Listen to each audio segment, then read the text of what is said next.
یہ چاہے تو جنت ہی گھر کو بنا دے، یہ چاہے تو دوزخ ہی اس کو بنا دے، یہ چاہے تو عزت ہماری کرا دے، یہ چاہے تو ذلت میں ہم کو گرا دے، یہ چاہے تو رسوا زمانے میں کر دے، یہ چاہے تو عزت کے پھٹ جائے پردے۔ زمانے کی رفتار یہ کہہ رہی ہے، صدا چار جانب سے یہ آ رہی ہے کہ تعلیم نسواں ترقی کا در ہے، کہ تعلیم نسواں ترقی کا سر ہے۔ ایک مثال آپ کو دے رہا ہوں کہ بیٹے سے زیادہ آپ بیٹی کو پڑھائیے۔ ہاتھ اٹھا کر کے وعدہ کیجئے بیٹی کو زیادہ پڑھائیں گے، ہاتھ اٹھائیے انشاءاللہ۔ بیٹا کو جھولے پر، بیٹی کو چولہے پر بٹھائیں گے، ہاتھ اٹھائیے انشاءاللہ۔ یہ ابھی تک بیدار نہیں ہے۔ آخری پیغام میں بھی آپ مکمل بیدار نہیں۔ ایک تو ہم ہاف پاگل ہیں، اور فیصلہ آپ کیجئے کہ آپ کتنے پاگل ہیں۔ اگر دونوں پاگل ہو گئے تو رانچی کے علاوہ کہیں ٹھکانہ نہیں ملے۔ دھیان سے سنیے گا، جلدی سے نکل جائے۔ امام شافعی رحمۃ اللہ علیہ کہتے ہیں کہ بیٹا اگر پیشاب کرے ماں کی گود میں تو پاک کرنے کا طریقہ اور ہے، بیٹی اگر پیشاب کرے ماں کی گود میں تو پاک کرنے کا طریقہ اور ہے۔ ایک ہی ماں باپ کی دونوں اولاد، بیٹی پیشاب کرے تو پاک کرنا آسان نہیں، بیٹا پیشاب کرے پاک کرنا آسان۔ کیا کہتے ہیں امام شافعی؟ اس نقطے پر لا رہا ہوں۔ وہ کہتے ہیں کہ جب بیٹی پیشاب کرے تو آپ کو کپڑا اتارنا پڑے گا، بار بار دھونا پڑے گا، داغ دھبے چھڑانے پڑیں گے، داغ دھبے چھڑا کر کے گارنا پڑے گا، نچوڑنا پڑے گا۔ اتنے جھمیلے سے جب گزریں گے تب آپ کا کپڑا مکمل پاک ہوگا۔ لیکن اگر بیٹا پیشاب کر دے دودھ پیتا، آپ کی گود میں اگر پیشاب کرے تو کپڑا اتارنے کی ضرورت نہیں ہے۔ ایک مٹھی پانی ماریے، دو مٹھی پانی ماریے، تین مٹھی پانی مار دیجئے، گار لیجئے، جھاڑ لیجئے، کپڑا پاک ہوگا۔ بیٹا پیشاب کرے پاک کرنا آسان، بیٹی پیشاب کرے پاک کرنا مشکل۔ یہاں سے پالن حقانی نے نقطہ نکالا، جس طرح بیٹا کا پیشاب کرنا پاک کرنا آسان، اس طرح بیٹی کا پیشاب پاک کرنا آسان نہیں۔ بیٹی کے پیشاب میں زیادہ محنت، بیٹے سے زیادہ بیٹی کی تعلیم میں زیادہ محنت۔ کیوں؟ بیٹی 4 منزل میں پہنچتی ہے۔ پہلی منزل میں وہ بیٹی ہے، دوسری منزل میں وہ بیوی ہے، تیسری منزل میں وہ ماں ہے، چوتھی منزل میں وہ ساس ہے۔ جب آپ بیٹے سے زیادہ بیٹی کو تعلیم دلائیں گے، 1 نمبر کی بیٹی ہوگی۔ یہی بیٹی آگے جا کر کے 1 نمبر کی بیوی ہوگی، یہی بیٹی آگے جا کر کے 1 نمبر کی ماں ہوگی، یہی بیٹی آگے جا کر کے 1 نمبر کی ساس ہوگی۔ ہاتھ اٹھا کر کے وعدہ کیجئے انشاءاللہ بیٹی کو ایسے قبول کریں گے جیسے بیٹا کو قبول کرتے ہیں۔ ہاتھ اٹھائیے انشاءاللہ۔ بیٹا میں جلیبی اور بیٹی میں کچھ نہیں، ہاتھ اٹھائیے انشاءاللہ۔ خیر، خالق دو جہاں اپنے محبوب کے، امتی کو نہ ایسی سزا دیجئے،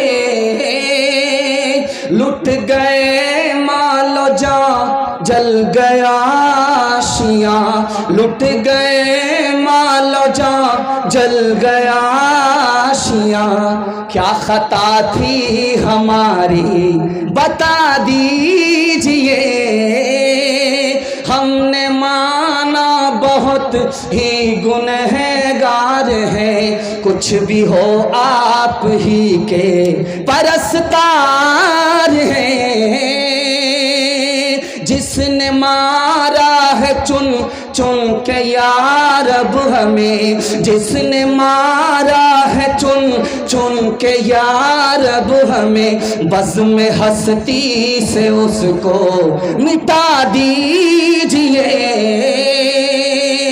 شہر کیا گاؤں کیا ملک بھر کی فضا، نعرے نمرود کی زد میں ہے یا خدا، ہم کو ایمان براہیم سا ہو عطا، ہم کو ایمان براہیم سا ہو عطا، اس کو گلزار جنت بنا دیجئے، کتنے فرعون نے پھر جنم لے لیے ایک در ہی نہیں سینکڑوں ہو گئے، یا خدا ہر مسلمان ہو موسیٰ صفت، یا خدا ہر مسلمان ہو موسیٰ صفت، سب کے ہاتھوں میں زور عصا دیجئے۔ پہلا پیغام آپ کے نام آ رہا ہے۔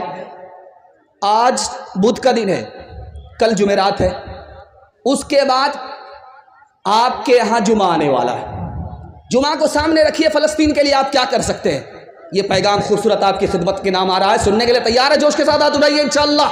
بہت اچھا سننے، گھبرانے کی بات نہیں، 7 گنا معاف ہے آپ کا۔ آپ سوچ رہے ہیں ہاتھ اٹھاتے ہیں غلطی ہو جاتی ہے، ہم بھی پھسل جاتے اگر آپ کی جگہ بیٹھے ہوتے۔ گھبرانے کی کوئی بات نہیں، دھیان سے سنیے۔ جمعہ کا دن عید کا دن ہے۔ اللہ نے اتوار سے دنیا کو بنانا شروع کیا تھا، جمعہ کے دن مکمل ہو گیا تو جمعہ کا دن عید کا دن ہو گیا۔ جمعہ کو جمعہ کیوں کہا جاتا ہے؟ آدم کو اور حوا کو اللہ نے جنت سے دنیا میں اتارا، دونوں بکھر گئے۔ جس دن جمع ہوئے، ایک جگہ جمع ہوئے، وہ جمعہ کا دن تھا۔ جمعہ کے اذان کے بعد نماز کی تیاری کے علاوہ ہر کام حرام ہے، امام ابو بکر جساس فرماتے ہیں۔ جمعہ میں 2 ہی رکعت آپ پڑھتے ہیں، 4 رکعت نہیں پڑھتے ہیں، ظہر 4 رکعت ہے، لیکن جمعہ 2 ہی رکعت ہے۔ یہ 2 رکعت کہاں گئی؟ تو اس کی جگہ خطبہ نے لے لیا۔ جب خطبے میں امام کھڑا ہوتا ہے تو آپ اس کو دیکھتے رہتے ہیں، جانتے ہیں اس دیکھنے پر، امام کے خطبے کو سننے پر، دیکھنے پر کیا ملتا ہے؟ اللہ کا دیدار نصیب ہوگا۔ خاص بات جو مجھے بتانا ہے جمعہ کے حوالے سے، وہ یہ بتانا ہے کہ جمعہ میں وہ دعا قبول ہو جاتی ہے جو ہفتے میں کبھی قبول نہیں ہوتی، وہ میں بتانے کے لیے جا رہا ہوں۔ مصر فتح نہیں ہو رہا تھا، حضرت عمرو بن العاص رضی اللہ تعالیٰ عنہ نے خط لکھا، حضرت عمر کی خدمت میں خط آیا، حضور پوری طاقت لگا رہے ہیں، مصر فتح نہیں ہو رہا ہے، ایڑی چوٹی کی بازی لگا دی ہے، مصر فتح نہیں ہو رہا ہے۔ کہ اس کا صاف مطلب ہے کہ تمہارے دل میں دنیا کی محبت آ گئی ہے۔ جمعہ کے دن کا انتظار کرو، جمعہ کے دن جمعہ کی نماز کے بعد دل سے دنیا کی محبت نکالو اور دل سے اللہ کے لیے دعا کرو، مصر فتح ہو جائے گا۔ ادھر جمعہ کا دن آیا، دل سے دنیا کی محبت نکالی، دعا کی، مصر فتح ہو گیا۔ ہاتھ اٹھا کر کے وعدہ کیجئے انشاءاللہ جمعہ میں ناگا نہیں ہوگا، بالکل ہاتھ اٹھائیے انشاءاللہ۔ 3 بات ہے خاص طور پہ، اس کو دھیان سے سنیے گا۔ کوئی بڑا سے بڑا طاقتور ہے، کام نکالنے کے لیے وہ دھمکی دیتا، میرا کام نہیں کرو گے تو ایسا کر دیں گے، ویسا کر دیں گے، زور کا استعمال کرتا، اس کا کام بن جاتا ہے۔ اور اگر کمزور آدمی ہے تو پیسہ دیتا ہے، رشوت دیتا ہے، اس کا کام بن جاتا ہے، زور زر لگایا، اس کا کام بن گیا۔ لیکن اللہ سے اگر کام نکالنا ہے، اپنے لیے فلسطین کے لیے دعا کرنی ہے اور وہ دعا قبول ہو جائے تو اللہ کو آپ لالچ نہیں دے سکتے، رشوت نہیں دے سکتے، کیونکہ وہ رشوت لے گا ہی نہیں، آپ کا خزانہ چھوٹا، اس کا خزانہ بڑا۔ آپ اس کو دھمکی بھی نہیں دے سکتے، وہ بہت پاورفل ہے۔ ایک ہی بات رہ گئی، نہ زور لگا سکتے، نہ زر دے سکتے، ایک ہی راستہ رہ گیا، خدا کے پاؤں پکڑ لیجئے، گڑ گڑائیے، دعا کیجیے، زاری دکھائیے، عاجزی دکھائیے، اللہ دعا قبول فرمائے گا۔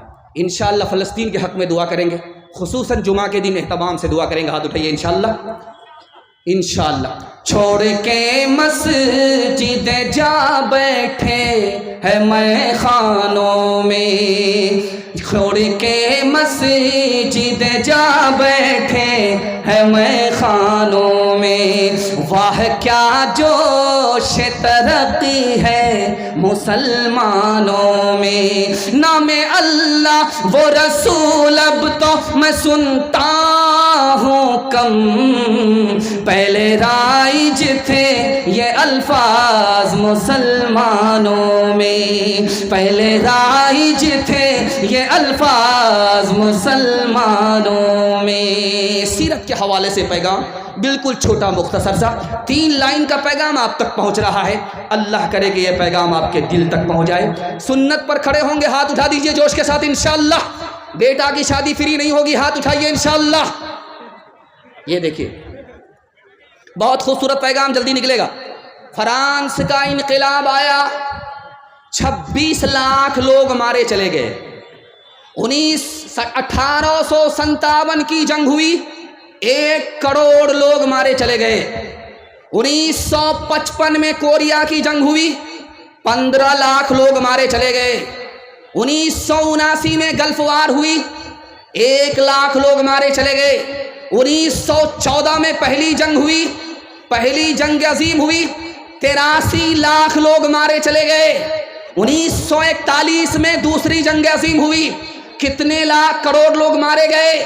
3 کروڑ سے لے کر کے 6.5 کروڑ تک لوگ مارے گئے۔ ہمارے نبی نے پوری زندگی میں صرف 27 جنگ لڑی ہے۔ 27 جنگ میں لڑنے کے نتیجے میں دونوں طرف سے کتنے لوگ مارے گئے؟ 1018۔ اتنے کم لوگ جنگ میں مارے گئے۔ زندہ رہنے والے لوگ زیادہ، مرنے والے لوگ کم۔ کیوں؟ نبی نے محبت کیا، نفرت نہیں کیا۔ نبی نے مدد دی، تانا نہیں مارا۔ نبی نے معاف کیا، بدلہ نہیں۔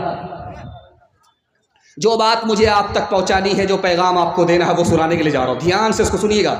جہاں تک میں آپ کو پہنچانے کے لیے جا رہا ہوں وہاں تک آپ پہنچ رہے ہیں، ماشاءاللہ بہت خوبصورت جلسہ ہو رہا، اللہ اس کو قبول فرمائے۔ نبی صلی اللہ علیہ وسلم کی عمر 17 سال ہے۔ ایک جنگ ہو گئی، 2 قبیلے آپس میں لڑ گئے، 2 خاندان کے لوگ آپس میں لڑ گئے، ایک ہی خاندان کے لوگ آپس میں لڑ گئے۔ نبی کو بڑا غم ہوا۔ اس کے بعد وہ جنگ ختم ہو گئی، صلح ہو گئی، نبی کو بڑی خوشی ہوئی۔ خوشی کیوں ہوئی؟ 4 وجہ سے۔ عورتوں پر ستم ہوتا تھا، اس جنگ میں وعدہ کیا گیا عورتوں پر ستم نہیں ہوگا۔ کتے کی طرح عورت کو کھانا دیا جاتا تھا، وعدہ کیا گیا کہ نہیں، عورت کو بھی انسان سمجھا جائے گا، انسان کی طرح سلوک کیا جائے گا۔ اور اس جنگ میں دوسرا اعلان ہوا، غریبوں کو اکیلا نہیں چھوڑا جائے گا، مال تجارت دے کر کے غریبوں کو آگے بڑھایا جائے گا، غریب نہیں رہنے دیا جائے گا۔ اس بات پر اللہ کے رسول کو خوشی ہوئی۔ تیسرا اعلان ہوا، آپس میں کبھی نہیں لڑیں گے ورنہ طاقت ٹوٹ جائے گی، دشمن کو موقع ملے گا۔ اگر باہر سے کوئی دشمن لڑتا ہے تو سب مل کر کے مقابلہ کریں گے۔ اللہ کے رسول فرماتے ہیں نبوت کے بعد ایسی خوشی ملی تھی جو خوشی اللہ نے 17 سال میں عطا فرمائی۔ انگریز مورخ ہے، وہ کہتا ہے کہ اسلام اتنی تیزی سے کیسے پھیل گیا۔ 1984 کی رپورٹ ہے، اسلام 50 سال میں امریکہ جیسے ملک میں، فرانس جیسے ملک میں، برطانیہ جیسے ملک میں کتنی تیزی سے پھیلا، بغیر طاقت کے، بغیر پیسے کے۔ اسلام کتنی تیزی سے پھیلا، اللہ کا شکر آپ ادا کریں گے۔ 50 سال میں 235% اسلام پھیلا، 235%۔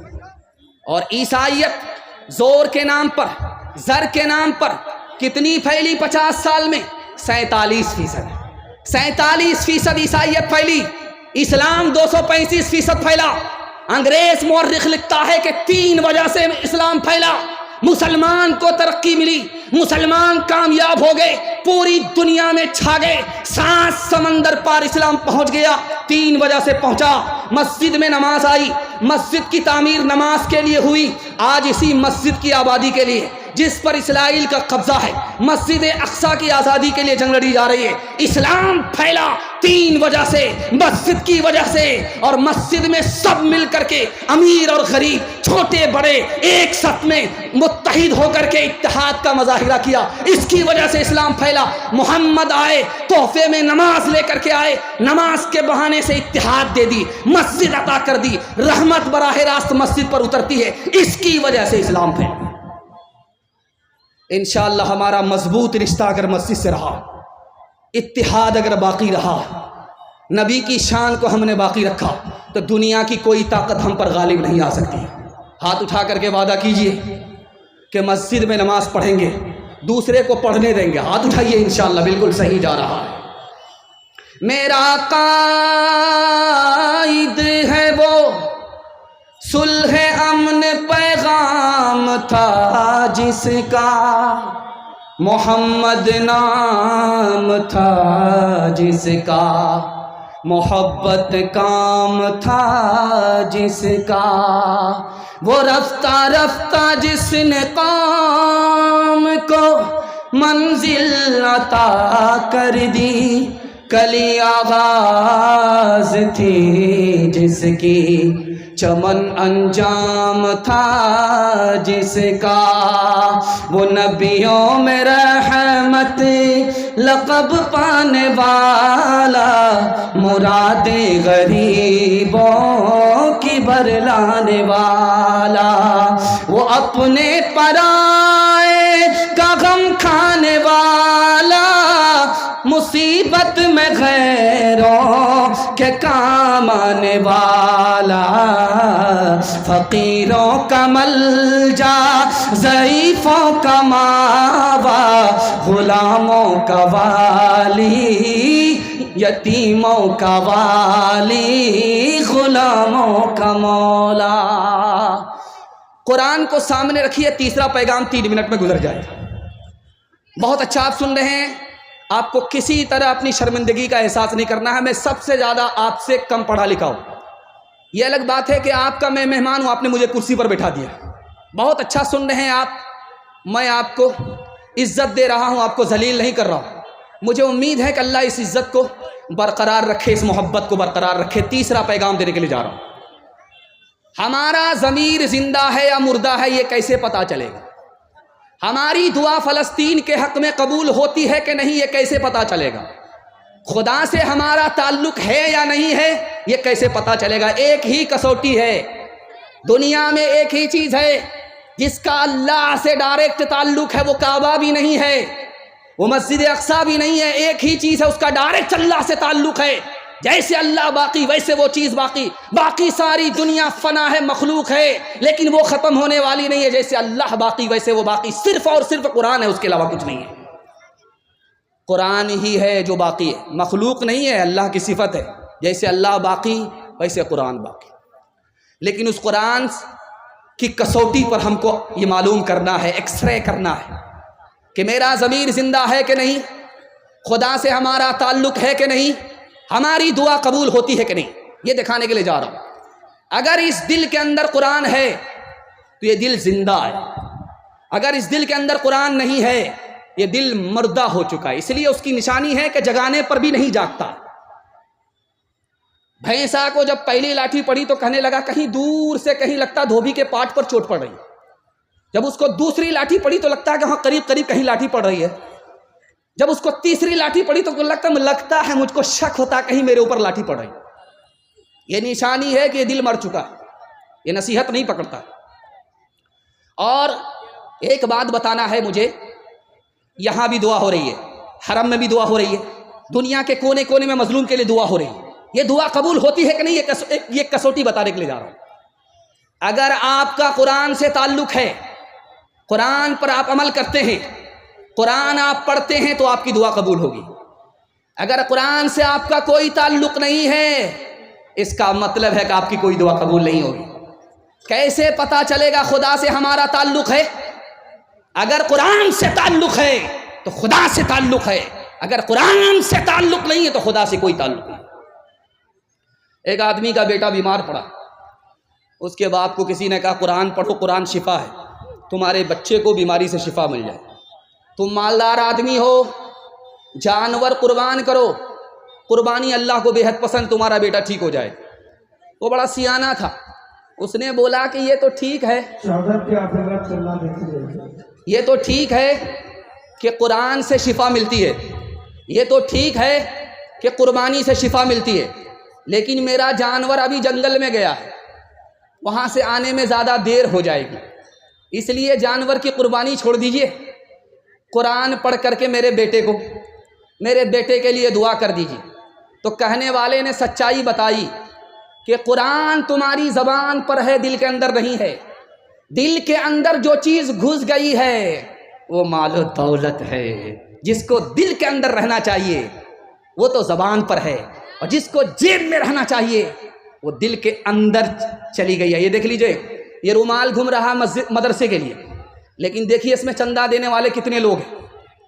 کیا مطلب ہوا؟ یہ مطلب صاف ہے، یہ ایکس رے بتا رہا ہے کہ جیب میں اگر پیسہ ہوتا تو چندے میں پیسہ جاتا، جیب میں پیسہ نہیں ہے، پیسہ تو دل کے اندر اتر گیا۔ ہاتھ جوڑ کر کے میں آپ سے کہتا ہوں، قطرہ قطرہ دریا ہوتا ہے۔ آپ کی جیب میں اگر پیسہ ہے تو دے دیجئے، یہ موقع بار بار نہیں آتا۔ گجراتی قوم ترقی کیوں کر رہی ہے؟ اس کے یہاں پیٹی ہوتی ہے صدقہ کا، وہ لوگ ڈھونڈتے رہتے ہیں کہ کہاں سے کوئی آدمی مل جائے، اور ہم لوگ آدمی کو بوجھ سمجھتے ہیں، اس لیے ہم لوگ پیچھے ہیں، گجراتی سب سے آگے۔ میں گارنٹی بتا رہا ہوں، آپ کا ترقی چاہتے ہیں تو صدقہ کی پیٹی رکھیے، آپ کی 3 چیز میں اللہ اضافہ کرے گا، بخاری کی حدیث ہے، عمر بھی بڑھا دے گا، صحت بھی بڑھا دے گا، روزی بھی بڑھا دے گا انشاءاللہ۔ مدرسے سے وعدہ کریں گے چندہ کم دیں گے، ہاتھ اٹھائیے انشاءاللہ۔ یہ دیکھیے ابھی تک مکمل بیدار نہیں ہے۔ شکر ہے راہ ترقی میں اگر بڑھتے ہو، شکر ہے راہ ترقی میں اگر بڑھتے ہو، یہ تو بتلاؤ کہ قرآن بھی کبھی پڑھتے ہو، یہ تو بتلاؤ وہ زمانے میں معزز تھے مسلمان ہو گئے، اور ہم خوار ہوئے تاریخ قرآن ہو گئے، اور ہم خوار۔ اسرائیل اور فلسطین کے معاملے میں کون ہارے گا کون جیتے گا، یہ پیغام آپ کے سامنے رکھنے کے لیے سننے کے لیے تیار ہے؟ جوش کے ساتھ ہاتھ اٹھائیے انشاءاللہ۔ جب آپ ہاتھ اٹھاتے ہیں جوش کے ساتھ، مجھے سمجھ میں آتا ہے کہ آپ تھکے نہیں ہیں، زندہ ہے، بیداری کے ساتھ سننے کے لیے جا رہے ہیں۔ دھیان سے سنیے گا۔ ہمارے گھر میں چھوٹا چھوٹا بچھو ہوتا، وہ چوکی کے نیچے ہوتا ہے، دیکھیں گے آپ جب چوکی ہٹایا تو بچھو نکلتا، تو فوراً ہمارا بچہ چپل لے کر کے، جوتا لے کر کے اس کو مارنا شروع کر دیتا ہے۔ ارے بھائی، اس بچھو نے تو تم کو کاٹا نہیں، لیکن آتے ہی تم نے اس کو چپل سے مارا، جوتا سے مارا۔ ایسا کیوں ہے؟ راز بتا رہا۔ گلستان میں لکھا ہے، کسی عارف نے کہا یہ بچھو نکلتا ہے، ہمیں کاٹتا بھی نہیں، ہمارے بچے کو کاٹتا بھی نہیں، لیکن اس کو جوتے سے مارا جاتا ہے، کیوں؟ یہ راز سنیے۔ جب بچھو اپنے ماں کے پیٹ میں ہوتا ہے تو ماں اس کو پالتی ہے، اٹھاتی ہے، لیکن جیسے ہی وہ بڑا ہوتا ہے اپنے ماں کے پیٹ کو چیر کر کے باہر نکل جاتا ہے۔ جس نے اپنی ماں کے ساتھ ستم کیا، اس کا انجام دنیا میں یہ ہے کہ جہاں بھی نظر آیا جوتے سے اس کی خبر لی جاتی۔ یہی حال اسرائیل کا ہونے جا رہا ہے، جوتے سے خبر لی جائے گی۔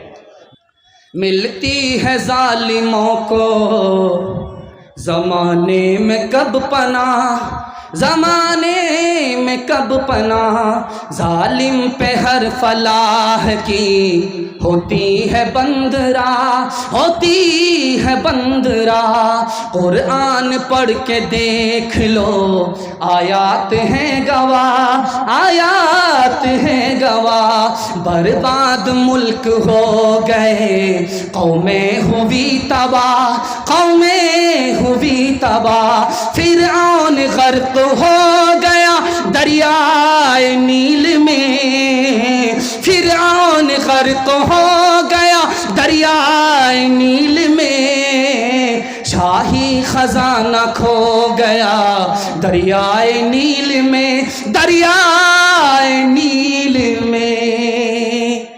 لوگوں کو یقین نہیں آ رہا ہے کہ اسرائیل ناکام ہوگا، اس کی زندہ مثال اللہ نے دکھا دی۔ افغانستان میں امریکہ ناکام ہو گیا، اس کا باپ ہی ناکام